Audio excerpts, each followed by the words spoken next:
안녕하세요. 금요일에 만나는 함께 살아내기 김미경입니다. 코로나가 장기적으로 지속되는 가운데 우리 일상이 많이 위축되고 억압되었습니다. 그래서 오늘은 코로나가 장기적으로 되는 가운데 너무나 힘든 상황과 어려움이 처하여 있기 때문에 한번 되새겨 보려고 합니다. 날씨도 많이 더운데 코로나로 인해서 아무데도 갈 수도 없고 더더군다나 가족과 형제들과도 식사도 할 수 없는 이런 일상이 되었는데요. 우리의 일상이 그 전에는 영화에서나 볼 듯한 그런 일상이 현실이 되었습니다. 모든 사람들은 지금 코로나가 종식되기만을 기다리고 있습니다. 그러나 전문가들은 말합니다. 코로나가 종식되기는 힘들다고. 그래서 지금 치료제를 만들고 있는데 계속적으로 변이가 나타나고 있어서 어떻게 될지는 모르겠지만 치료제가 하루빨리 만들어져서 독감처럼 1년에 한 번씩 백신을 맞고 그 다음에 코로나 확진이 되면은 치료제로 치료가 되어서 일상생활에 복귀할 수 있는 그런 날이 하루빨리 오기를 바랍니다. 코로나 팬데믹 상황에서 우리는 많은 혼란을 겪었습니다. 그런데 우리가 코로나 이전의 시대로 우리가 돌아갈 수 있을까 이런 생각들을 많이 하는데요. 코로나 이전의 시대로는 저희들이 돌아갈 수가 없습니다. 이미 너무 많은 것이 변해버렸거든요. 그래서 코로나 이후에 지금 세상은 급속도로 변화하는 가운데 모든 것이 비대면으로 할 수 있고 더욱더 가상현실 세계를 만들어서 모든 것이 디지털화 시대가 되어 있습니다. 그래서 AI나 로봇공학이 지금 급속도로 발전되어 가고 있고요. 우리는 지구상을 다 디지털화하는 메타버스에 지금 타고 있는 것입니다. 우리가 지금 아날로그 시대에 살다가 지금 디지털 세계로 옮겨가야 하는데 지금 어떻게 옮겨가야 할지는 저희도 조금씩 디지털 세계를 배우고 공부하고 하는 가운데 어떻게 우리의 직장과 어떤 상황들을 접목시켜서 나아갈지를 우리도 많이 생각하고 공부하고 연구를 해야 되는 상황입니다. 정말 이럴 때는 옛날에 60명, 70명씩 한 반에 모여서 옹기종기 공부하고 그 다음에 점심도 도시락도 같이 까먹고 같이 운동하고 같이 노래하고 합창하고 하던 그런 때가 갑자기 생각나는데요.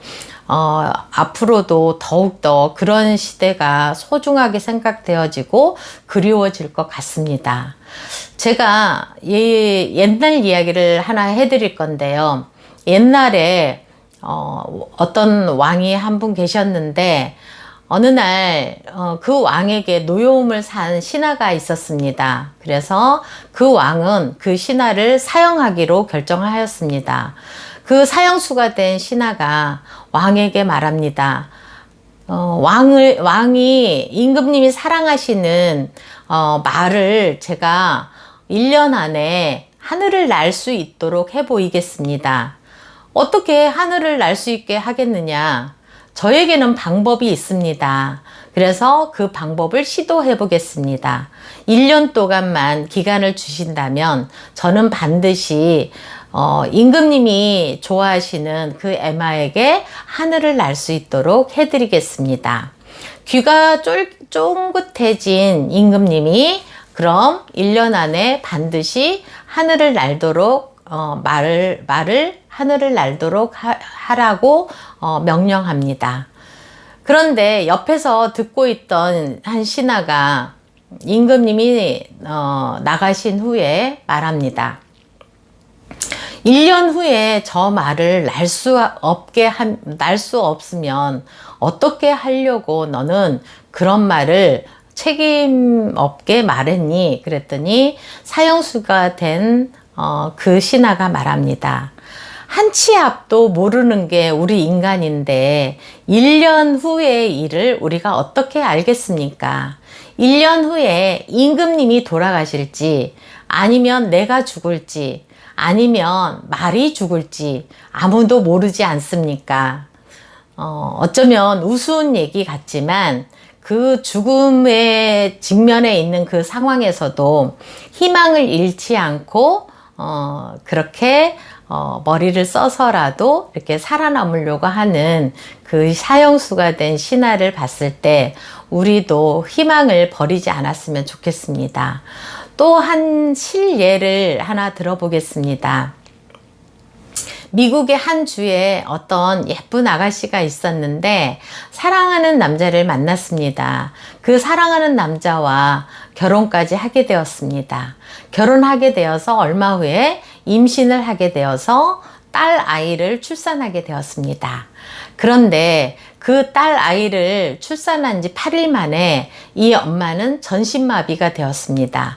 의식은 있는데 모든 몸을 움직일 수 없는 그런 전신마비가 되어 있는 상태였습니다. 그래서 알고 보니 희귀성 질환이라고 합니다. 이 엄마는 의식은 있었기 때문에 너무나 절망에 빠졌지만 그 아이를 한번 안아보고 싶다는 그 절박한 심정으로 하나님께 기도를 하였습니다. 저 아이를 내가 안아볼 수 있게 해달라고 간절히 기도하였습니다.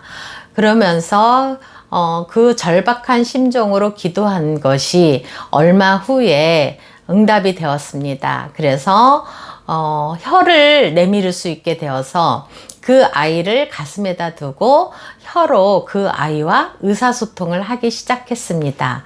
혀가 움직이고 나서 다음에는 손가락이 움직여지고 다음에는 발가락이 움직여지고 팔을 움직이고 다리를 움직이고 다음에는 앉게 되었습니다. 그 과정에서 이 엄마는 오로지 이 아이를 안아보고 이 아이와 생활하고 싶다는 그 의지로 그 소망을 가지고 하나님께 기도를 하면서 절박하게 그 의지를 불태웠습니다. 그래서 결국은 재활치료를 하게 되면서 걷게 되었고 나중에는 정상적으로 집에까지 와서 아이와 생활할 수 있게 되었다는 이야기입니다.